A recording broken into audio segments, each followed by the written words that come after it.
So I'm having a chat with Nadia. How are you? I'm good. How are you? Not too bad, thanks so much. So we will be playing a new single after this interview called "Catch Me If You Can." Tell us a little Mhm. bit about the single. Yes, I'm so excited for this one. It is kind of disco pop, which is a little bit different than what I've done, but I absolutely love it. Yeah, I wrote it about kind of when you're falling really hard for someone and you feel like your head is spinning, can't see straight. So yeah, I'm excited. Well, I really love it. I hope Yeah, people do too. yeah, absolutely. And you've been releasing music slowly this year. Are we gearing up towards a bigger body of work, or are we just sticking with singles for now? I mean, doing an album or something is something I would love to do, but I think for now I'm just kind of sticking with the singles. Yeah, great stuff. I'd like to talk a little bit about the writing side of things as Mm. well. So for you, how do tracks normally start off?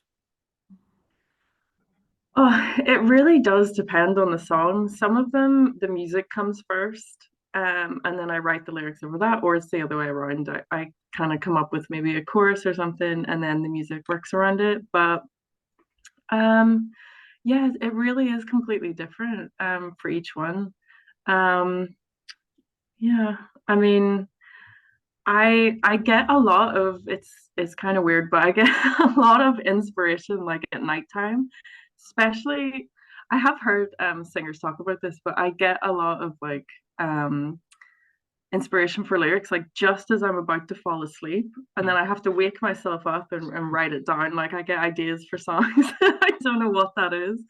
But I was actually talking about that yesterday to somebody, but it always happens to me.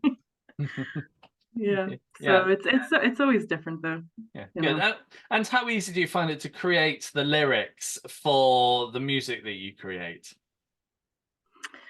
I mean, it's pop music, so there is definitely like a formulaic way of doing it, I guess. Um, but I mean, some are easier than others, I guess. But um, I don't know. I mean, it's hard to put it into words. Each one is just so different. Yeah, I'm sure. I'm sure. You get the chance to play these songs. You've been releasing live when you're out on tour with Lyra, but you can't wait to be doing some live shows. Yeah, I'm really excited for this. So, getting to tour with Lyra, I really am. I'm just so grateful for it. It's just gonna be such a cool opportunity. And yeah, I mean, this is my first tour that I'm going on. So we're doing Manchester, Glasgow, Cardiff, London. But yeah, I mean, I'll be supporting for her, and it's just gonna be a great experience. Yeah, I can well imagine. Excited. Is this the start of more touring to come and more shows? Well, I hope so, definitely. I mean, it's definitely something that I love to do. So I love getting to, play in different places. So it's exciting, yeah.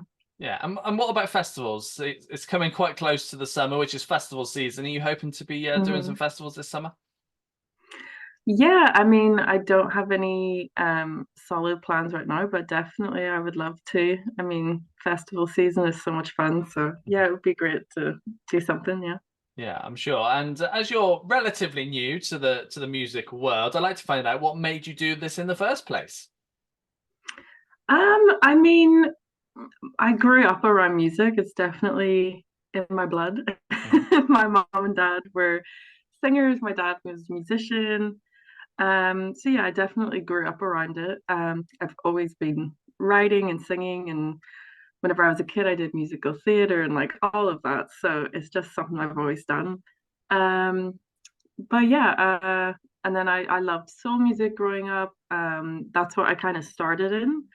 Whenever I started making my own music was kind of soul music, and now it's just progressed into pop music. Yeah, nice. And you must have aspirations of things you want to achieve in the music industry. What's one thing that you have to do in your music career? Oh, do you know I have been watching Jules Holland since I was a kid, and I think Jules Holland is like one of those things I would just love to be able to do. So manifesting that for the future. I'm definitely sure that's on the cards. Hope Nadia, so. It's been a pleasure having a catch up with you. Thank you so much for having me, Jim. I appreciate it.